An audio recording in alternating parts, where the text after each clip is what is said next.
back again.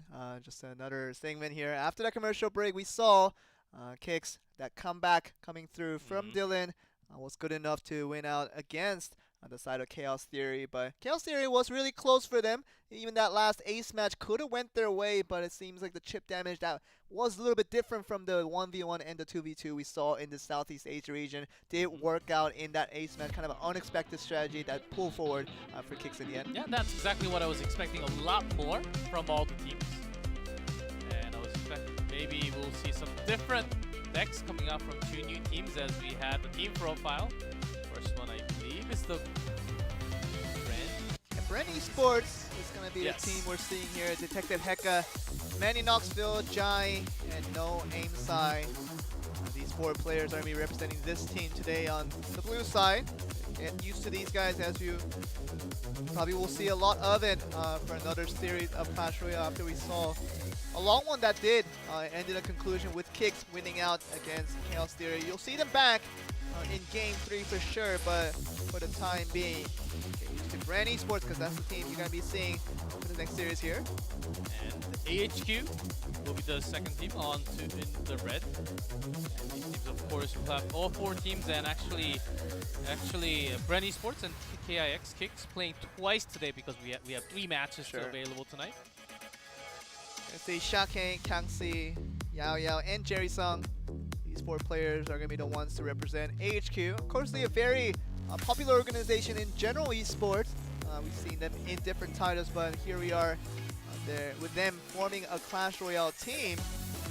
We talk about what this means for the entire Clash Royale League esports scene is that now professional organization now taking part in forming their organization into kind of their adaptation and collaboration here, but we see a lot of teams here. Hey, look at that. JerrySung just so handsome. Big man right there. Right in the big crowd.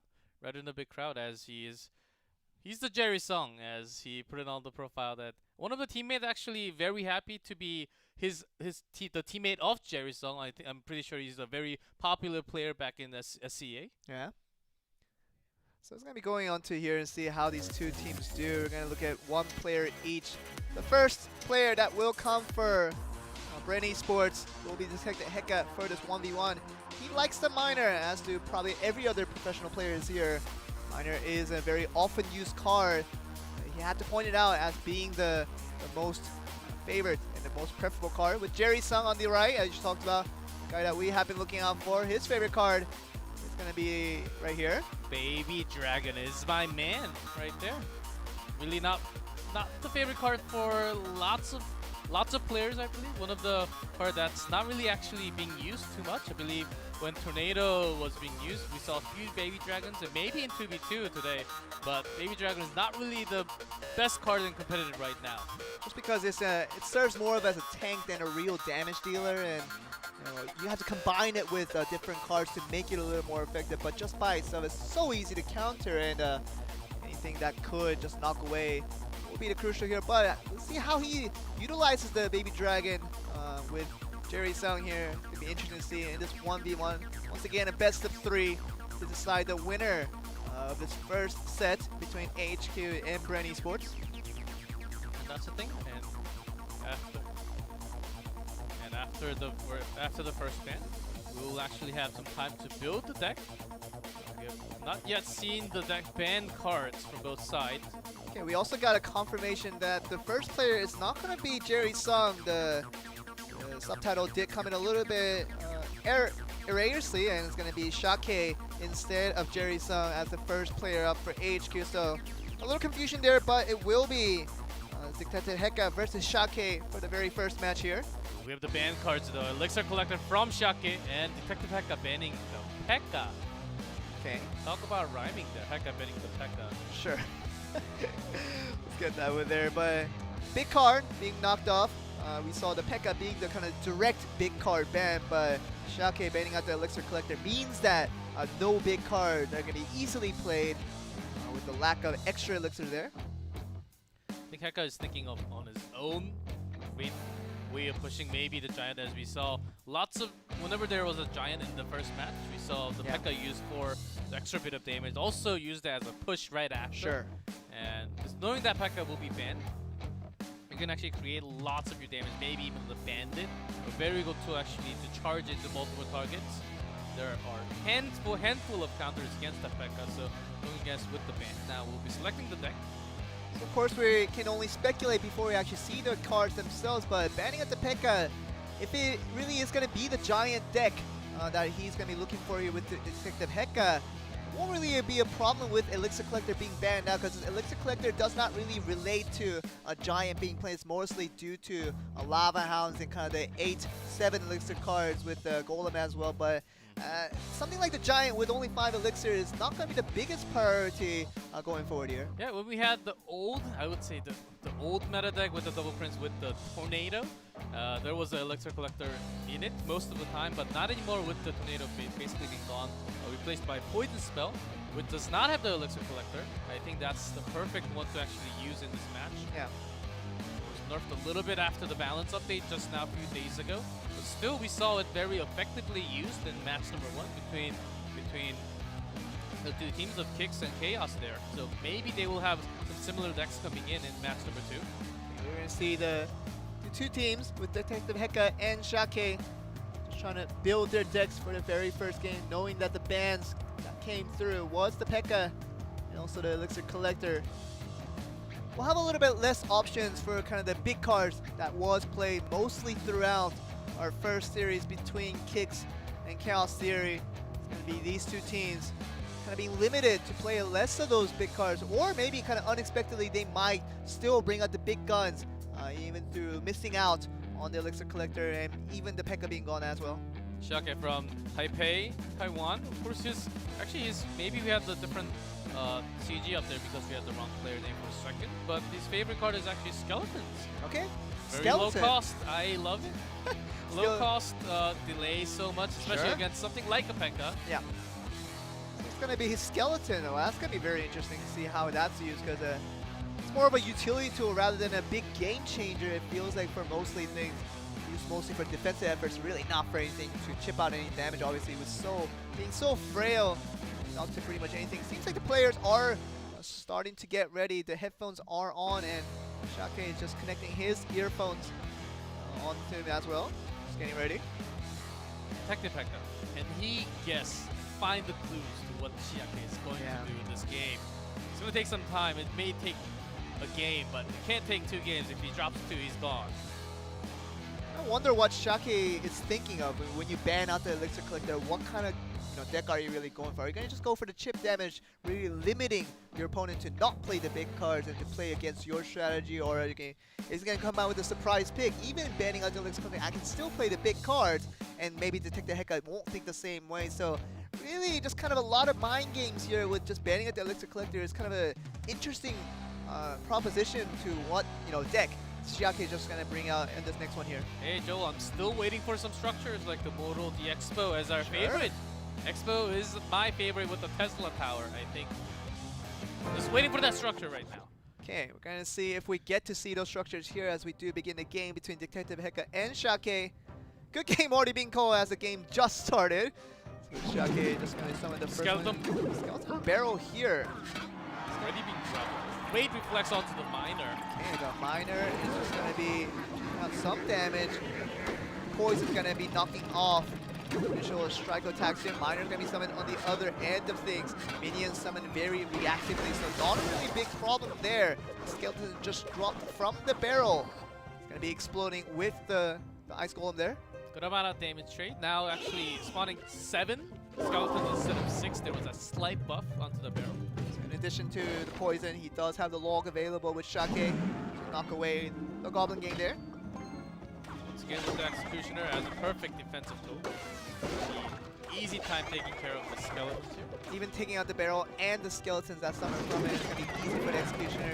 Executioner's going to be just knocked away. Infernal Dragon that will be countered with 3 minions coming through. It's going to tornado up the Miner to get to the central tower to open up the King's Rage. So that extra defensive tool that can come forth. That was a bad idea for Xiake, being a little bit off guard there. Just thinking there will be no tornado by Detective Hecka. If he had the miner onto the left side, all the way far Yeah. to the left, the tornado, we can't really make it. It's very hard to actually make it to the King Tower with the nerf on the time now. So once again, a direct counter coming in from the skeleton barrel. With the executioner, easy to knock off the barrel and the skeleton that will fall forth. We're trying to destroy the execution before the skeletons fall down. Gonna be just almost a one chip damage that could have came from the skeleton, but it has halted to a stop. Log's gonna counter Goblin Gang, and the miner's gonna be summoned to do a little bit of damage here. Great change of strategy from Xiake, dropping down the poison spell before, just so that he has a maximum push, and also does some damage to the tower at least, because he knows that King Tower is activated. It's going to be a lot less of the damage, so making sure your spell always does damage to the tower.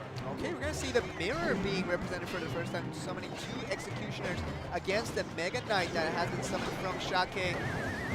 Tornado being used to knock a very good, efficient tool against all the minions that came forward. Great defensing with the executioner. Drops down one more after the mirror. Poison still doing damage to the tower. Can Hecka do the counter push? Miner really not connecting to the Princess Tower at all. Yeah, Princess Tower not going to be damaged too much. Miner still putting some damage at her as well, so the executioner, 2 of them, is going to be rushing in here trying to do Infernal Dragon just to take the aggro away from them. Forward here. Basically all the damage was coming down from that poison, dropping down all the time. Miner again almost got taken out by the Goblin Gang, but the log will basically take care of the Goblin Gang there. So a good use of the miner once again. Mega Minion just taking out the executioner in one hit. Gonna move forward. Can he just push that Mega Minion forward? Mega Knight is gonna just go with the skeletons, pushing the rage. Tornado once again just halting it down, slowing it down for a bit. Low on Elixir, he's been using the log to defense, but it's gonna jump onto the tower and one more. Okay, the miner with the poison, that will be good enough, and that will be Xiake picking up the win after the Mega Knight could not be halted. It's kind of a last resort coming from Detective Hecka, using all the spells just to slow down the Mega Knight, but really not being able to kill it right away. That was the punishment that he took. Hecka was having a hard time really trying to connect with the mirror. Once you have the mirror, you have to really choose, what do I copy? What do I copy to make my defense as effective as possible, and switch into the offensive mode? Once Hecka didn't really find too much value out of the mirror, he was losing in that elixir trade. He was losing in the elixir trade also. Xiake, he knew basically, I have to finish this, I have to go on for a long game, do as much damage with the poison spell, and he basically took down that tower from poison only. Yeah, but the first reveal of the Mega Knight was stopped by Detective Hecka, but couldn't stop it the second time, where the push was a little bit too much for him, especially with the loss of the elixir trade. We talk about Mirror really not being effective with summoning 2 executioners 2 times, thinking that would work out. First time it didn't work, I tried it the second time, and that elixir trade, in the end, the deficit was too big for him. Yeah, the executioner copy. The second one was great, but the first one was basically a waste. Yeah. The Mega Knight actually just stomped down onto the executioner, was brought down right after. Tornado in great use, very good pair up with the Tornado with the executioner, but only for the defense. Couple of times you end up using too much elixirs, and even with that, the Mega Knight has so much HP, he would actually survive that much time. You talked about how Mega Knight revealed at the end could change it all for this team, and Detective Hecka couldn't get it done against Xiake that time around, but hoping to find a different answer for what we're going to be seeing here in this game 2. Miner being summoned for the very first time. Gonna have the Ice Golem just counter against it. Even the guards helping out to wipe out the Miner a little bit faster. We have the guard this time from Xiake, actually drops on the balloon. Okay, dropping the balloon, but it's gonna be countered by the minions. Fireball's just gonna stop it for being, so that's gonna hit him, knocking down the Lightning Wizard here. Actually does not get caught, power does not get caught by the explosion. Damage, or did it? Okay, yes, it did. Yeah, the Mega Minion does a little bit of chip damage, but otherwise pretty even. Concentrate, Log just trying to do a little bit of damage, really not to destroy anything for now. Throws out another miner. So he's really heavily investing into this right side now, once again being countered by the Ice Golem. Not be a problem for him for the time being. He'll get about 2 chip damage onto the turret before he does go down. Mega Minion being summoned here. Poison just trying to knock down the Tombstone a little bit faster. Imson already being hard countered by that poison spell. Just great effect. Having the maximum use of the poison spell from Hecka. It's going to be a good counter this time, but this is a big problem for Hey, the balloon push is going to go again on the left side. Really cannot be stopped here. The Mega Minion just trying to do all he can, but does get one drop. That will be the huge difference. Not sure how he can move forward with this, but the balloon coming in effective this time around on the left lane. It's a good amount of damage with the baby dragon as, I believe, his favorite card, right? Yeah, and that's how he used it with the balloon to just counter what he was trying to do with the minions to get the balloon away from it. Baby dragon with the zap was good enough to knock it off in an instant. Very good use of your cards and just holding it until the final moment, but that will be a timing once when you have the lead, but once you don't, there will be lots of counters. Let's see how Hecka deals with the defense here. Here we go, another use of the balloon and the baby balloon. Just trying to move over to here. Baby dragon being very effective in trying to stop one more drop.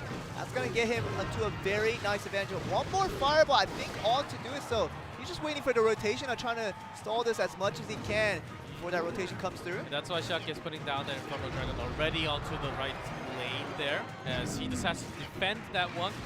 See the Golem just putting down for desperation effort as Hecka really has no answer as just one really fireball all to do it, and that should be enough damage to finish him off, but Golem trying to push as much as he can with the fireball. As we were speaking of, that will be the end there, and Xiake feeling very good about what he got done with 2 drops. The 2 balloon push with the baby dragon being a very unique combination that we haven't seen in the past, but that's how he utilized that baby dragon to its maximum potential.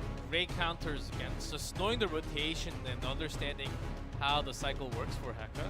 Xiake just had his tools, all his tools. He knew the minion was coming out, so he used the baby dragon first, and then right after, actually right before, the Electro Wizard was actually also being dropped. So what's his name? Detective Hecka was using to counter the balloons coming in. He was countering with the baby dragon and the other swords on the other lane to bring down the Electro Wizard at the same time. So he had everything in plan. He was reading the cycle. And so talk about learning about cycles here. You know, it's interesting that he just sent out the balloon without revealing his baby dragon at first. So he saw the minions come through, so he knew that that is his direct counter to my balloon. So the next time when he sent it out in the left lane, he sent it out with the baby dragon for the very first time. It didn't give him Hecka much time to react, and it's gonna be very easy. Just push into with the zap and the baby dragon that allowed a lot of very efficient drops that eventually got the win there.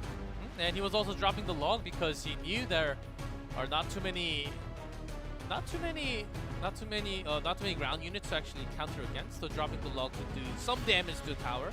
Knew exactly what to do. It seems like Hecka had the right idea, but just could not put in the aggression that was coming from Xiake, and that was first of all, the first game came through the Mega Knight, the second game came through the balloon, and plus the baby dragon push that could not be answered in time before the game was over for Detective Hecka. But the first game does go over to AHQ in a very dominating fashion. Yeah, we have a first 2-0 on the 1v1 here, as just Xiake was just pretty dominant. His decks were ready to counter what the opponent has. He was ready for the timing, his placement, and the timing was just beautiful. Yeah. He was reading the opponent on his head. He was on top of the opponent all the time. That's how you make sure you change your strategy in the middle if you can. Sure. If you know that you can't win, make sure you have the maximum defense to actually tie it up at the end. But if that's not possible, then just continue on with your attack, just like that. With the continuation from 1v1, we're going to go on to a 2v2 with the Bren Esports with Manny Knoxville, preferring the Electro Wizard, mostly kind of famous for knowing as the counter to the Inferno Dragon more than anything else, but let's see the multiple utilizations of that as well. The second player from Bren Esports will be Jaii. He likes the Giant, so tries to make that rush effectively. I'm sure the Electro Wizard from his teammate could help that in that rush, but most of the thing will be about the Giant. Maybe Jaii will just try to go forward with here, and that's JerrySung.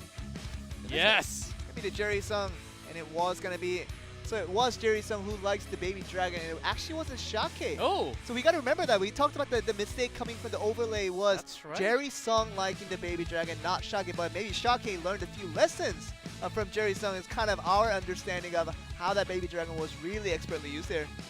Yep, and JerrySung maybe bring that baby dragon back for his team, and if they bring this 2v2 match for their team, it's going to be the end of the match here, as they also brought 1v1 already. I mean, if JerrySung can utilize the baby dragon well and win out this 2v2 for his team, might not just be his favorite card just for JerrySung, but it might be the favorite card for the entire team of HQ, which has brought a lot of success in these matches so far. Yep, and also not the highest trophy, I would say, compared to all the other players in the competitive scene, but still, even from Korea last year, we had the Expo Master, who was actually 4,700 around, and the other players were around 5,000 plus. Right. But he was the one coming out on top from Korea. So you can't really judge by the trophy count only. Sure, but you know, you can see especially in the 2v2, when the trophy matters a little bit less because it's all about the teamwork and just the communication between the two players to make effective strategies work out. It's a completely different game than the individual trophy you can get in the 1v1. So obviously the mechanics are important, and kind of knowing how to survive on your own is important, but in this 2v2 that we're about to have now between HQ and Bren Esports is that the communication, the teamwork, can they get that done? I think the best duo who can get it done better will win out this round. Let's see, the last 2v2 we had a 2-0 from Chaos. Yeah. Chaos Gaming, and that was pretty dominant. It was the games actually went super long. Could be a different fashion in this case. We had lots of poison spells being dropped down from either side. I think poison spell is one of the strongest right now. It takes out a lot of the structures, lots of the small ones like the Ice Spirit, the guards, the skeletons are so easy to take care of with the poison. Especially lots of spell use. Especially if you have a lot of chip damage decks when you're kind of countered against what you're trying to do here. But you can see the bans coming through. It's going to be Tornado on both sides. So not going to see unique bans coming from both teams, but it's going to be just one single ban altogether because both teams decided that Tornado was going to be the biggest factor here. Kind of surprised that it wasn't the poison, but it was the Tornado. Felt like the biggest threat into building their decks against it. Oh yes, on the 2v2, Tornado, I ended up using it with the teammate at the same time. Often case, even after the nerf, very strong because 2v2 you have a lot more units clumped up, and if you have Tornado, once you have the Wizard or Baby Dragon, you do the splash damage, and it's just so easy to take care of so many units at the same time. So that's one spell gone. That's why the poison was used right after. So I believe on 2v2, Tornado is on top, and then poison right after. And one thing both teams should be happy for now is that obviously they don't have to worry about additional card being banned. It's the ban that wanted to ban initially. It's going to be the only banned card here in this first 2v2 match. See Manny Knoxville versus Jaii. Can they just work against JerrySung and YaoYao after their team went down in a very dominating fashion in the 1v1? Not going to see the most rushed push here. Trying to just play a little bit of mind games as to what cards both of these duos have in mind. See the Tombstone being the first card summoned here. Mega Minion hold off any potential threats. See the Dark Prince trying to rush into things. Gonna go on the side where the Tombstone is summoning the skeleton, interestingly enough. It's actually going to delay the push, which is great for Knoxville and Jaii here. The Golem push being on the left side as well, so it's going to be about can they push the Golem to the end, and Infernal Dragon summons on both sides just to make sure it will not be a threat to both of these teams. Poison summoned on both ends. Really going to stop both of these rush into a hold here. The Balloon being summoned on the blue side with the Graveyard, so this is going to be all in, hoping that this works out. Can he just call to a stop here with Manny Knoxville and Jaii just trying to go all in here with so many elixirs used? Some damage done to the tower, just with the Mega Minion and the guard. That means a great counter push can be coming in. Exact same, very, very similar 2v2 deck here from both teams right now. We see the direct counter for the Graveyard, which is basically the poison knocking off the skeleton as soon as they are summoned. So finally finding an answer to the Graveyard. Now we know that both these teams have to utilize it. Golem summon again inside of HQ. first one. But instead, HQ drops down the Infernal Dragon before the opponent Golem comes in. They want to make their own push this time. Okay, it feels like Infernal Dragon for the offensive threats here. So can they move forward? And Lumberjack just trying to push the Golem as much as he can. He's going to get the Golem split into two. So can he do a little more defensive effort? Dark Prince and the Lightning coming through, stopping the defensive effort that came through for Bren Esports. But it's going to be a lot of damage already being put. With a heavy investment being put on the left side just to get a little bit of chip damage on turret. Infernal Dragon not really connecting too much. Way too early of an approach, I would say, if they were dropping down the Lumberjack also. Hey, now the Flying Machine is going to be halted by the Infernal Dragon on the side of Bren Esports. Golem being summoned again just to hold out, soak up any damage being dealt. Poison's going to be knocked out just to get the Graveyard a little bit ineffective. And they make a push right here. The Golem is still pushing for the side of Bren Esports. Now it's going to be split into two. This might be the first time. 400. Yeah, it's may just be done with the explosion damage at the end. Down to 66. And that's going to be just one spell away. Maybe even a poison could be good enough to knock him away. So Graveyard going to be summoned for the very last time, hoping that this will be the answer they were looking for with AHQ. Sudden Death Enemy coming up, just one damage, and that will be the poison that we were talking about that will end the game here. So Bren Esports, very nice after coming from a loss in that 1v1, feeling very good about what they were able to accomplish with that golden push, that being more onto the success. We talked about a lot of heavy investments coming from AHQ. They really looked for heavy pushes and hoping that it worked out.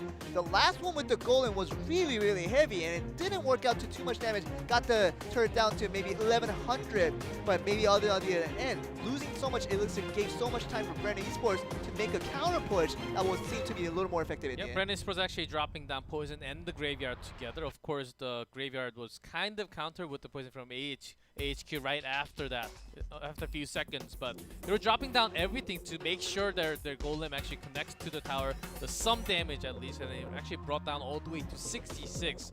And once you have that poison spell on your hand, you just drop that down and that's GG.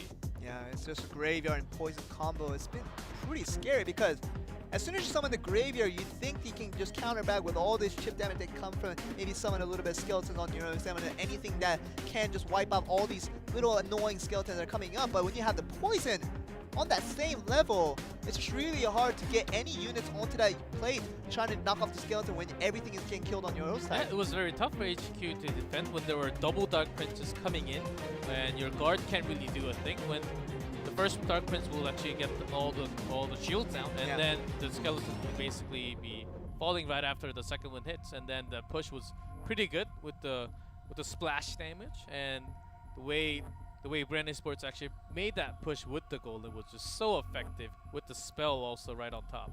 So banning out the first card for both of these teams was decidedly the Tornado, but saw the Poison and even the Graveyard putting very good effective tools for both of these teams now. So I wonder if any of these teams here, one of these two, will decide to change their ban card just a little bit. Are they going to go for Tornado again, or if they're going to just go for a little bit of trade when it came to the results that came from game one? Feel like the other cards have a little more priority. We talked about Poison having a very high priority overall, but they didn't seem to be as much high enough to ban out a Tornado instead. But maybe game two, we might see a little bit of difference in the ban cards from either side. Seems like the lightning spell, once it comes to the defense, when you have to use a spell as a defensive tool, it becomes a time where you are really lacking, really slow on that elixir. And once HQ dropped down that lightning spell as a defensive tool, it was not even enough to take down all the units. But after that, it was a big elixir cost drop right there. And then once that push was done, they were losing it right after. So we see very heavy pushes from the Southeast Asian teams, especially when they feel like the push will work out. And use over 10 elixir just in one rotation just to get a push effectively. But we saw an example where HQ tried to do that really heavy push, but once that didn't really come to the much of a success they were expecting. Didn't really have much defensive tool when the counter push came through the other end. I think 2v2 is a lot more about strategy and the creativity you can have, the synergy you can create between the cards and the timing. Of course, there has been not too many experience, I would say. In competitive 2v2, it's a very new one coming in. So I think we still need a lot of time to experiment all the cards, the synergy between all the cards. Definitely the main character for the 2v2s that we have seen so far has been the Golem. So, how effective can you make the Golem push has been the biggest question being thrown to all these teams here. So, we're back at it again after Bren Esports did win out that set 1 in this 2v2 format. We're gonna go on to HQ. Can they make a push that works out better this time around? Guards being summoned here. With the cycle. Skeleton barrel with the flying machine right behind. Also dropping down the poison. Spending quite a lot of elixirs, dropping down a lot of spells from beginning. Mega Minion being summoned here, just trying to go forward here. I heard the Golem's being summoned now. It's going to be summoned on both sides, red and blue. So HQ's Golem's going to be arriving first with the Lumberjack, especially helping out with the speed department. And they just move forward with his guards, and everything else can be summoned just to stop this one Golem push. It'll be important for HQ to get that done.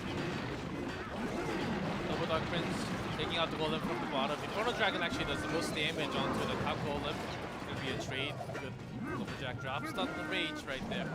The Rage is going to allow the Infernal Dragon to take down opponents a little bit faster. Be more about them just pushing forward here. To the side of Bren Esports, the Infernal Dragon taking no arrow shots. The opposing turret has to take some free shots against their own will. The poison just in case there's another source of defense right after the tombstone. So far there are none, but once there are charged, I believe something will drop right after there's a Dark Prince and the Lumberjack trying to rush in here. Electro Wizard just trying to stop all the rush coming in. The Lumberjack and the Dark Prince trying to be HQ failing in that attempt, but Bren Esports just trying to counter back with the Mega Minion here. Not really even doing some chip damage onto either side. Yeah. Of course, AHU has a better end of it, slightly only, I would say. But when you have the Golem, when you have this kind of a push, once you are pushed, you are done. Only 200, 300 HP difference right now does not really make too much of an impact. Okay, another Golem push on both sides. Who's going to get the better end of things here? It seems like Lightning's going to be spotted just to slow down the defense here, but Lightning and the Fireball was right mixed.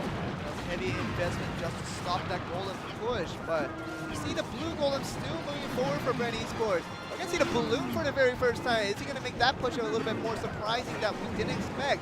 Poison getting summoned. On top of Poison, it's going to land right there. Okay, one drop coming in for the balloon. That's going to be a huge difference maker when it comes to HQ Esports. Once again, losing out so much from that one trade. Graveyard from the other side, HQ dropping down the same Infernal Dragon, not really finding the best target, would be the tower, but landing on the guard so far.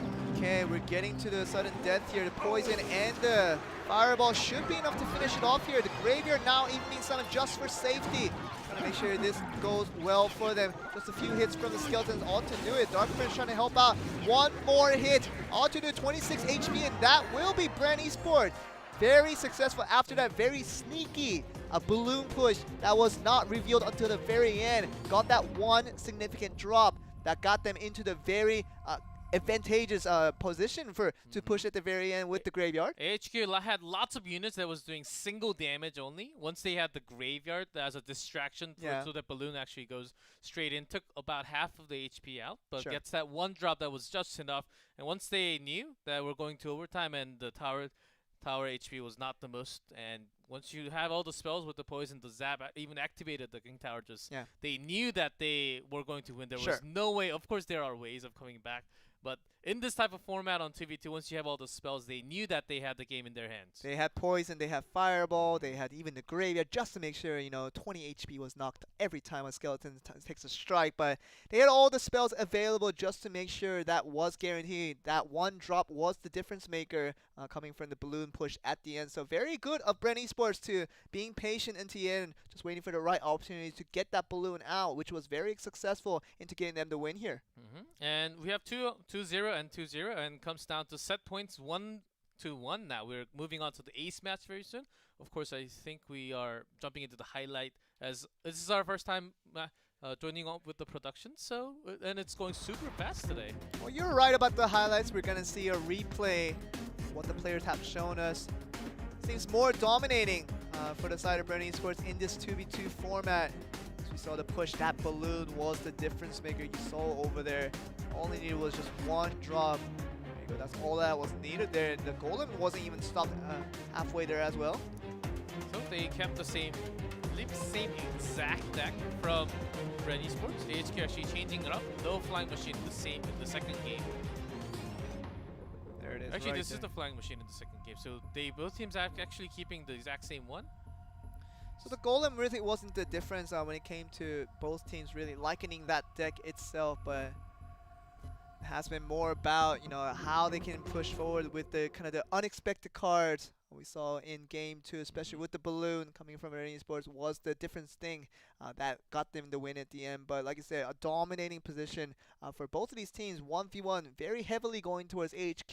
Bren Esports heavily taking out the 2v2 side of things in a 2-0 result. We're going to get to the ace match, back to the 1v1 to decide the ultimate winner out of these two teams with Bren Esports and HQ to decide the winner here. Yeah, 1-1 back to 0. Back to 0. It all comes down to the ace match between the two teams.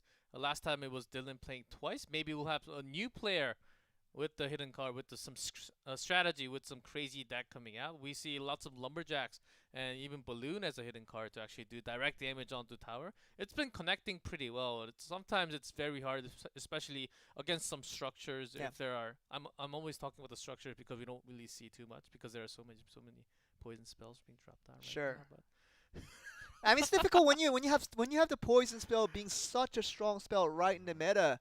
Any structure, even the Expo, it's gonna have a little bit difficult time to survive for a very long time just to be a little more effective. And you invest heavily into some of these structures that we have, and when it doesn't really come to anything, there's really not a point in utilizing them, especially when the poison is gonna be heavily used. Yeah, that's right. I wonder what Expo Master is thinking right now after watching all the poison spells drop down. Is he going to use the Expo? Maybe we'll see it. He's coming in tomorrow in the Korean region. We have Jaii coming in from Bren Esports. Seems like he was the player that came in at the 2v2. He's going to be playing again in this 1v1 here. Xiake obviously the one that got them the big win, 2-0 against the Hecka. In the previous 1v1 that we saw against Bren Esports, AHQ is going to put him out once again. Feels like he's the best player in that 1v1 format that can get them the win again. That was the case once again. You know, we talked about the previous series between Kicks and Chaos 3, which did allow Dylan to just pick out 2 wins for his team just to get the whole victory here. Could be the same scenario once again for AHQ if Xiake does this pull out another win against a different opponent with Jaii. Yeah, with no appearance from No Aim's side today. He's the 4th member from Bren Esports. Actually, Jaii playing twice after that 2v2. Ace match, you can come out again and play once again, just to explain to you guys once again. The only rule is that 1v1 and 2v2, there have to be 3 unique players that play. So if you play in a 1v1, you cannot participate in the 2v2, but you can come back to participate in the ace match. So if you feel like your 1v1 player is the player to go, just put him out again, as we do see HQ Esports doing that with Xiake, and we saw Kicks doing that in their win against Chaos Theory with Dylan as well. So it's really about the ace match when you talk about everything is on the line and you can get a win or a loss just based on this result alone. So it's really important for both of these teams to really see, you know, who their best solo player is. We're gonna see the bands coming here, the Tornado on both sides again. I was expecting a little bit of a different spell from, I believe he's called Jaii instead. Is it Jaii? From what we have on the paper. Okay, so it's not gonna be Jaii, it's Jaii. It does look like Jaii, but it's going to be Jaii. Okay. Also trademark on the bottom right after. Tornado instead, I was expecting maybe because Xiake was doing so much damage and having a great use of the poison spell. Yeah. We saw that from match number 1, and maybe just ban that spell out, but you never know what your opponent is going to ban, if he's banning the tornado or the poison or something else. So you always want to be safe and ban that tornado instead.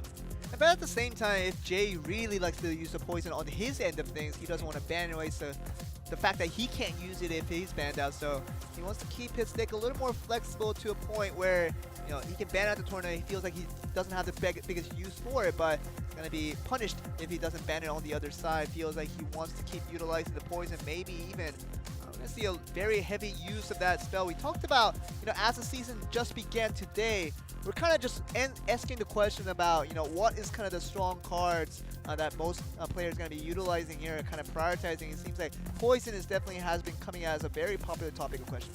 Few fireballs only and few zaps. Other than that, it has been mostly poison spell because they can play for a long time in one game here, as Tornado has been banned. Of course, this is the last one. If they want to bring the match win, they have to be talking a lot. We see JerrySung just coming up on the screen and talking to Xiake this entire time. As I believe we're moving into the final game very soon. Players do get a couple of minutes to build up their deck to get ready, especially in compensation for the fact that Tornado will be disabled on both sides. Means that Jaii and Xiake has to stay focused on how they build the decks around, try to move forward with this, but seems like the players are getting their headsets on, and we might be able to get to the game very, very soon here. We're in to the arena here. Tornado bans. Of course, he's clanmate. Cheering for him from the side. Just ice there to start things off. It's going to be just tanked out by the ice golem on the other end. Night Witch already being dropped out. Maybe a golem right on top of the bridge. Okay, Night Witch summoned on both sides. The Bat's doing a lot of work. And out against the Giant's going to be tanking up all the damage coming from the Bats. Has been summoned.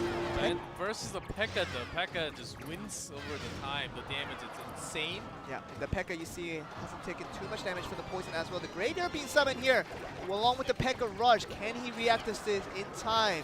The Guard doing the best they can to knock off against the side of the skeleton that are being summoned from the Graveyard. The Pekka almost got a hit in. Just barely able to defend that out before it gets the first strike, which would have been crucial for the side of Xiake. Also had to use a zap out there. So about the same elixir right now for both. But a better trade, of course, for AHQ Xiake. Down to below 2k. Onto that Princess Tower on the right bottom there. Now it makes it tougher for Jaii now to play his Giant when he knows the Pekka is available. So how does he utilize that? Does he just keep using it, or do you go back to a plan B where the Giant is less effective, especially when the Pekka's around? Most of the time when the Ice Golem is dropped down, you want to send your Miner as soon as possible to do at least some damage to the tower just like that. Oh, good poison spell coming in, but he's not going to have much answer coming in for the skeletons that are being summoned from the Graveyard. So does get a little bit of damage in, so he invested towards the push that was coming in from the lane, but really had no answer much from the Graveyard, which he just kind of compensated with the zap there. You would have to use a zap there to take care of all the skeletons going towards your tower. You're going to see the Night Witch being summoned on both sides with guards. Summoned from HQ. So poison being there just to slow down damage, the HP. So this was a tough one for both sides. I wonder what Xiake is holding for the last final card. Maybe just a spell to end it out. Okay, the guard's going to be knocked to nothing here. The Miner's just going to be doing a sneak damage onto the back side. Going to be Graveyard summon again. Poison being there as well. Can he just react this? Poison's going to be taking care of most of the skeletons here coming from the Graveyard. As long as you have your own prison, you have your Miner to actually go to do some chip damage. You can win over time. You can use the poison as a defensive tool to not take any damage. I think Jaii so far has got this right now. Okay, he does have to have the poison once again. There you go. He summons it just to make sure that the Graveyard is compensated for. But at the same time, the trade is coming slowly in the favor of AHQ. The arrow is the last spell coming in from Xiake. How can you react to it? Because the Electro Wizard is just slowing down the push coming in from Jaii right now, but the push once again the Graveyard, another attempt here. Poison being sent down just to stop it a little bit time being. They both on Giant and the Pekka is a good, very good card, of course, to drop down, but not at this timing. They want to do the chip damage. They have to win over time. And win over time, Miner right now seems to be one of the best tools for Jaii. May not even have enough time right now, 220 left. The poison once again. The Pekka now is summoned for the side of Xiake. Can he react to this? Giant is going to be taking out one by one. One hit coming from the Giant that will come through. Miner's going to be hitting a little bit as well. So 464, 410, dropping slowly but slowly from the side of the poison. Now the Graveyard has been used, and he doesn't have a poison to react to this. Going to be trying to work with this as much as he can. Going to be the poison going down. Can he react to this in time? Miner being dropped, and I believe Jaii has the poison himself. Okay, so we're It's going not to been used yet. So 275 left on the HP here. Gonna be the poison laid down for the very last time. Will this be enough damage to finish him off? The Graveyard just trying to react in time. The Miner's gonna be going for the very last hit, and that will not give enough time for the Graveyard to react to that. And the poison and the Miner combo was good enough to finish it before he could react there with Bren. And Jaii just having the ability to soak it up and just control his poison as a defensive tool. When he actually used it as an offensive tool to do the tower damage, he had the guards. He had another source of defense to actually block that Graveyard from coming in. Xiake, once he was dropping poison all the time as a defensive tool, he was very lost. He didn't really know. He was always using a Graveyard as an offensive tool, was countered by the poison all the time, but it's a worse of a trade. 5 elixir for 4 elixir trade all the time. Then you are going to be losing in the elixir war in the long run. It really is, and especially in overtime when the elixir run is going very fast. You have to be very composed in how you use those elixirs. Make sure the defensive strats are ready to go in case your opponent likes to be extra aggressive on things. Speaking of aggressive, we have seen the Southeast Asia region very, very aggressive in their general play styles, going for very heavily invested rushes, especially with big cars coming into play. So we're seeing characteristics coming from different regions where they are differentiated by the play style differences. We saw Korea being a little more focused on efficiency, going for just that one elixir difference is a huge, big deal for these guys. But Southeast Asia seems like they're just going for all in or nothing, and that's been the characteristic we have observed so far. Giant has been countered by the Hecka, but a great use up to actually delay and soaking the damage from the Princess Tower, so your Miner does the maximum damage. Jaii had everything in control in game 1, but may not be the same as Xiake has brought another deck in game 2. Okay, Xiake winning out set 1, does lose out to Jaii in set 2. Let's see how that goes here. Xiake just going to be summoning out for the time being. The Skeleton Barrel is going to land successfully. Dark Prince just trying to do as much damage as he can to all the skeletons in time. Ooh, Skeleton Barrel actually does quite a lot of damage already. And because the landing of the skeleton, he couldn't react to in time with Jaii. Just trying to use a Dark Prince to get all the skeletons out of there, but couldn't do it enough. Just that one layer of skeletons at a time. Yep, he was trying to save this much elixir, but he's not using burning it. Yeah, he's burning this elixir. Yeah. Why not maybe use something else? I think that could have been another way, but maybe he has the best cycle in his hand right now. Does not want to waste anything. Here we go with the Ice Golem just trying to slow down the Goblin game, but you talk about elixirs being wasted. For the side of Jake, can he just react to this? Now he has technically lost some elixirs against his opponent for the time being. Great counter, of course. Elixir Wizard will always win against a Purple Dragon. Okay, Bats being summoned with the Miner, trying to create distraction where they can get free damage onto this tower here. Bats gonna take some nice bites here onto the tower. They're gonna get knocking down to almost a 3-digit here. Right, straight into the tower. Will actually connect. Okay, so the ramp does connect. Now it's just gonna be the Hecka just trying to knock off the rest of the cards that we're trying to intrude through. Hecka was slowly trying to body block, maybe. Battleland look was at this. Disconnected so well. It's gonna be the minion just trying to counter against the Hecka. Hecka does not arrive to the tower in time.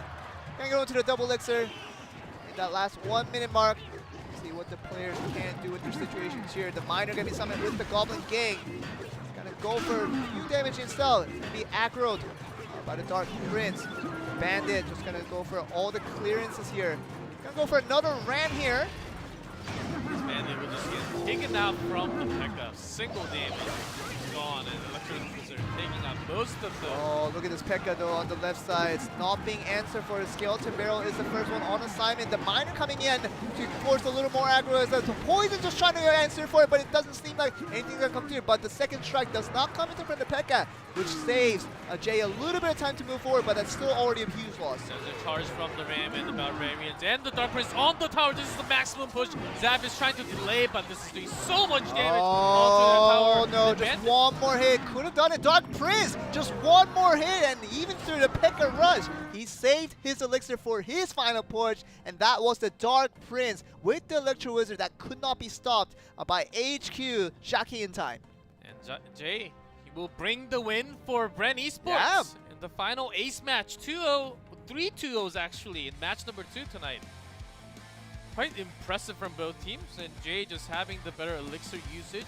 His pushes were amazing. Bandit was somewhat wasted a few times, but still a great tool of delaying and also charging into the damage, and did some damage to the Pekka, so not the worst use, I would say. And it was interesting to the thing where, you know, Xiake had such a dominating performance in the game 1 where he went for 1v1 against his opponent with Detective Hecka. It seemed like such a dominating performance. I thought he was going to carry that on with his team to have a more dominating performance for the rest of the series, but it seemed like Bren Esports something had come out of their pocket to make sure they had something of a backup plan to go up against HQ Esports. They win the 2v2 in a dominating fashion. They come back in the ace match against very much the superstar that was dominating with Xiake, comes back with Jaii, and seemingly he has the answer to go up against very strong team here. Yeah, Jaii just understanding when to push, when just reading the elixir count onto your opponent, when to make your best push, because you know once you are leading so much, once your opponent is not really dropping down too much, oh, I'm winning in the elixir war right now, so I should make the maximum push. That's what he did. He got the Dark Prince onto wall. He even had the fireball to finish up regardless of what happened right after. So just make sure that finish was going to be intact.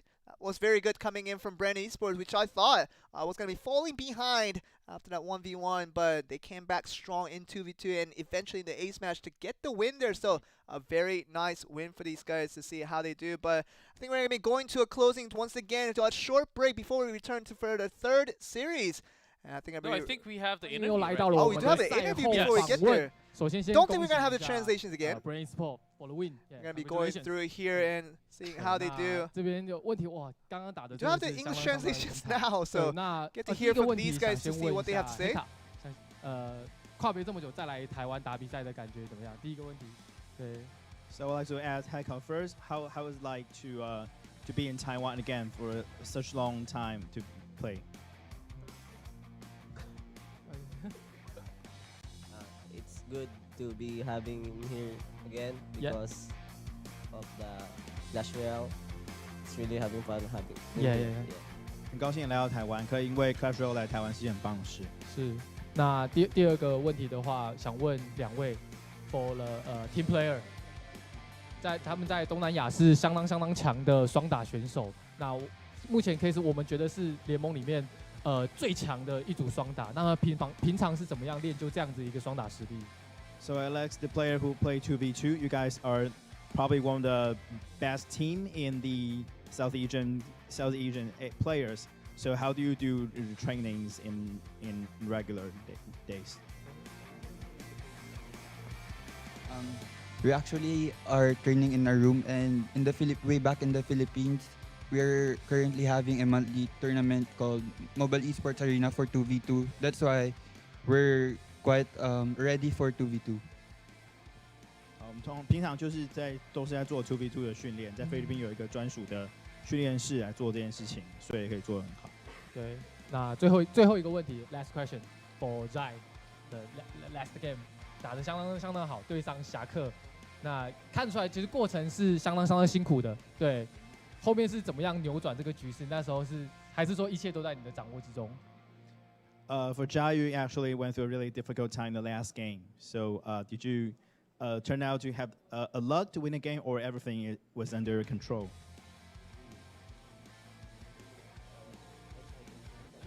I just outcycle these cards and play hard and play smart. 我觉得就是要很认真的玩，也要很聪明玩，才可以获胜。哦，就是实力但是智商不是智商，这个计策还是非常非常重要的。好，那我们的再次恭喜 Bren Esports 拿下这场比赛的胜利，好好休息一下，然后要准备第3场的比赛 for the Kicks。对，好，那我们稍微休息一下，之后再回来。